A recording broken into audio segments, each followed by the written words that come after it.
নমস্কার। আজ আমি আমলার মোরব্বার রেসিপি আপনাদের সঙ্গে শেয়ার করছি।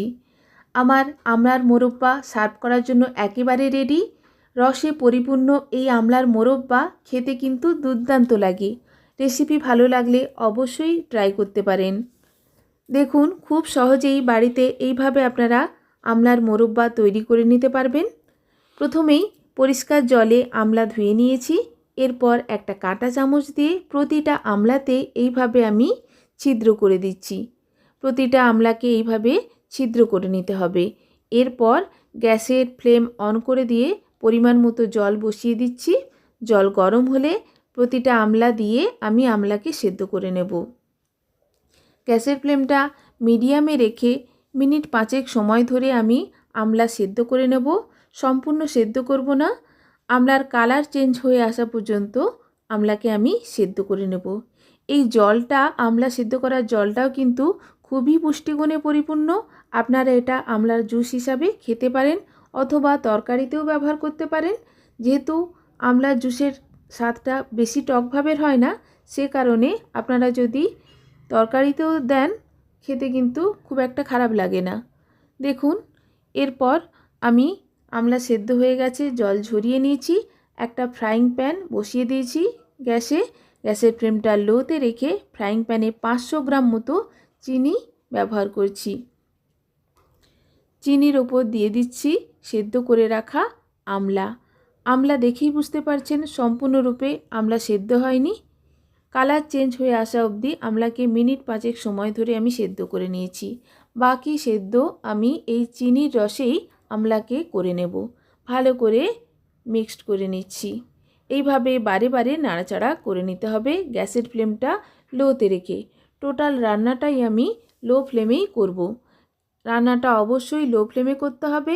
গ্যাসের ফ্লেম মিডিয়াম কিংবা হাইতে রাখলে চিনি পুড়ে যাওয়ার সম্ভাবনা থাকে। দেখুন, আমি অ্যাড করে দিচ্ছি 4 চামচ মতো জল। জলটা কিন্তু প্রথমের দিকেই অ্যাড করতে হবে, পরের দিকে জল অ্যাড করা যাবে না। এবং জলের পরিমাণটা আমি 4 চামচ মতোই ব্যবহার করেছি। বেশি জল ব্যবহার করলে আমলার মোরব্বা সঠিকভাবে তৈরি হবে না। ভালো করে বারে বারে নাড়াচাড়া করে দেখুন মিক্সড করে নিচ্ছি। এইভাবে মিক্সড করতে করতে ধীরে ধীরে দেখবেন এক সময় চিনি গলে আসবে। এই আমলার মোরব্বা আপনারা 1 বছর পর্যন্ত সংরক্ষণ করে রাখতে পারেন, একটুও নষ্ট হবে না। দেখুন, যেহেতু চিনির রসেই পুরোটা তৈরি হচ্ছে, সে কারণে নষ্ট হয়ে যাওয়ার সম্ভাবনা থাকে না। ভালো করে বারে বারে নাড়াচাড়া করতে করতে দেখুন চিনি মেল্ট হয়ে এসছে। এইভাবে বারে বারে নাড়াচাড়া করে দিতে হবে। এরপর যখন চিনির রসটা সম্পূর্ণরূপে মেল্ট হয়ে যাবে, আমি দিয়ে দেব ঢাকা। ঢাকা দিয়ে দেব। ঢাকা দিয়ে আমলাকে আমি চিনির রসেই সেদ্ধ করে নেব। বাজারে কেনা মোরব্বার থেকে এই বাড়িতে তৈরি করে রাখা আমলার মোরব্বার স্বাদ কিন্তু একেবারে অন্যরকম হয়। এইভাবে খুব সহজেই আপনারা এটা বাড়িতে তৈরি করে নিতে পারবেন। দেখুন, বারে বারে নাড়াচাড়া করতে করতে আমার চিনি সম্পূর্ণ মেল্ট হয়ে গেছে। এরপর আমি দিয়ে দেব ঢাকা। ঢাকা দিয়ে আমি মিনিট 5 রেখে দেব এবং 5 মিনিট পর ঢাকা খুলে আবারও নাড়াচাড়া করে দেব। এইভাবে বারে বারে নাড়াচাড়া করে নিতে হবে। যখন এইভাবে ঢাকা চাপা দিয়ে রান্না করতে করতে ও নাড়াচাড়া করার ফলে যখন ধীরে ধীরে আমলার কালারটা হালকা ব্রাউন হয়ে আসবে, তখন বুঝতে হবে যে আমলা সম্পূর্ণরূপে সেদ্ধ হয়ে এসছে। দেখুন, ধীরে ধীরে আমলার কালারটা আমার চেঞ্জ হয়ে এসছে। আমলার রস অনেকটাই আমলার মধ্যে ঢুকে গেছে এবং আমলা বেশ অনেকটা পরিমাণ সেদ্ধ হয়ে এসছে।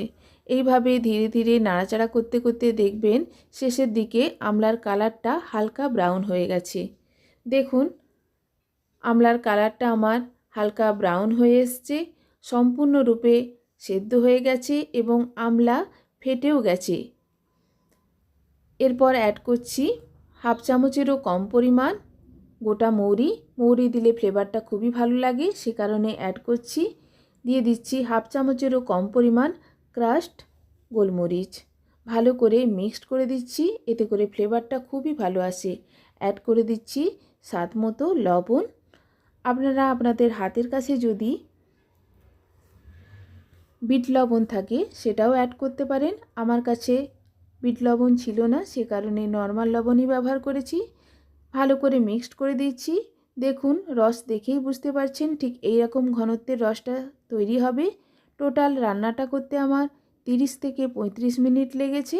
ভালো করে মিক্সড করে দিলেই একেবারে সার্ভ করার জন্য রেডি আমলার মোরব্বা। ধন্যবাদ।